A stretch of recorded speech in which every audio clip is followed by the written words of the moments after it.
আমি গরম গরম খাবার অনেক পছন্দ করি। তো এখনই গরম গরম আমি ডিমগুলোকে ছিলে নিতেছি। Oh my god, is very hot. After আমি আসলে একটু ঠান্ডা পানি দিলে মনে হয় বেস্ট হয়। সো একটু ঠান্ডা পানি দিয়ে নিই। খুব সুন্দর করে ডিমগুলো ছিলে তারপরে আমার ফেভারিট ভর্তা দিয়ে আমি খাবো ইনশাল্লাহ। তাই তো ডিমগুলো ছিলে নিচ্ছি। এটা কিন্তু আমার রাতের খাবার। তবে দেখা যায় আর কিছু খাওয়া যায় কিনা, তবে কোনো ভাত জাতীয় খাবার খাবো না আশা করা যাইতেছে। তো একবারে সব ডিম ছিলতেছি না, তবে ঠান্ডা হয়ে যাবে। একটা একটা করে ডিম ছিলবো এবং আমি এনজয় করবো, ঠিক আছে? আপু একটু বেশি গরম আমার মনে হয়, ছিলা আবার একটা শেষ হয়ে গেলে তারপর একটা খাওয়ার জন্য এক্সাইটেড আবার থাকতে পারবো না। সো মোটামুটি 2টা অন্তত ছিলা নেই। ছেলে একটা খাইতে খেতে আবার আর একটা ছেলা যাবে।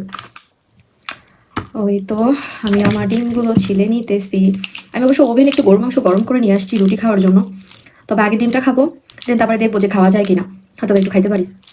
আসলে নর্মালি আমি এভাবে কখনো লাইভে এসে খাবার দাবার খাই নাই, কিন্তু আমার কেন যেন মনে হচ্ছে যে যেহেতু আমরা ডেলি ব্লগার, সো একটু করে ভিডিওতে দেখাই দিলাম যে হ্যাঁ এই যে আমি এটা খাইছি এরকম, হ্যাঁ মজা, এরকম বলার থেকে লাইভে চলে আসি। সো এই আর কি।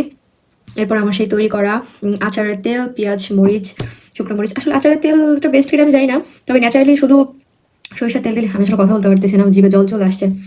সো বিসমিল্লাহির রহমানির রহিম।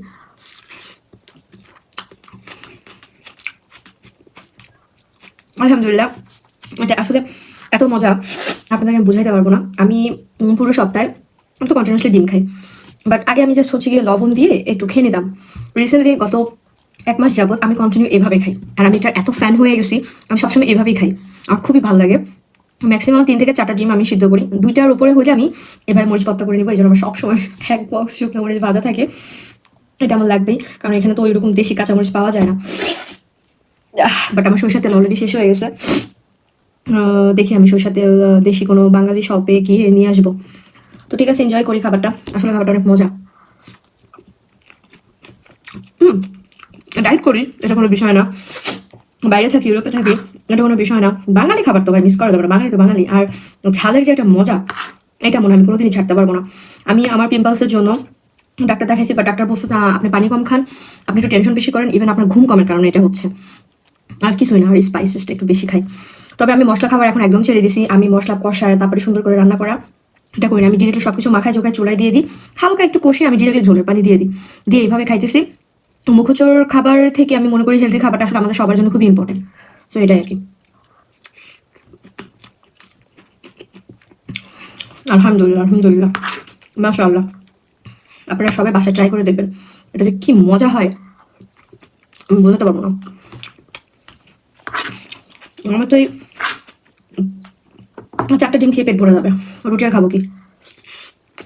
আমার দেখেন ওখানে গরু মাংস গরম করে নিয়ে এসে রাখছি, রুটি আছে বক্সে, বাট মনে হয় না আমি খাবো। আল্লাহ নিয়ামত হয়েছে, খাবার মজা মানে এটা আল্লাহ নিয়ামত।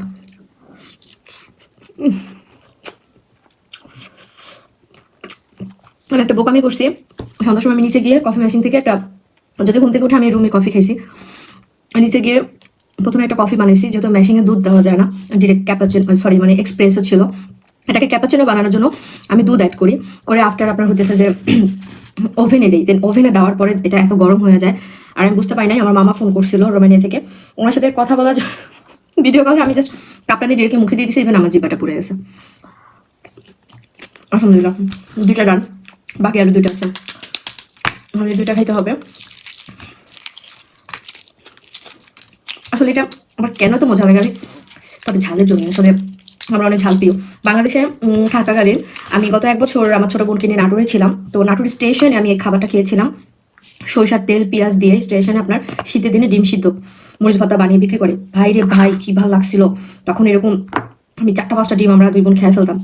বাট এই শুকনো মরিচটা দিয়ে আমি বলতে পারি এটা আরো বেশি মজা। মাঝে আমি একদিন বোম্বাই মরিচ দিয়েও খেয়েছিলাম, তখন অনেক ভালো লাগছিল ফ্লেভারটা।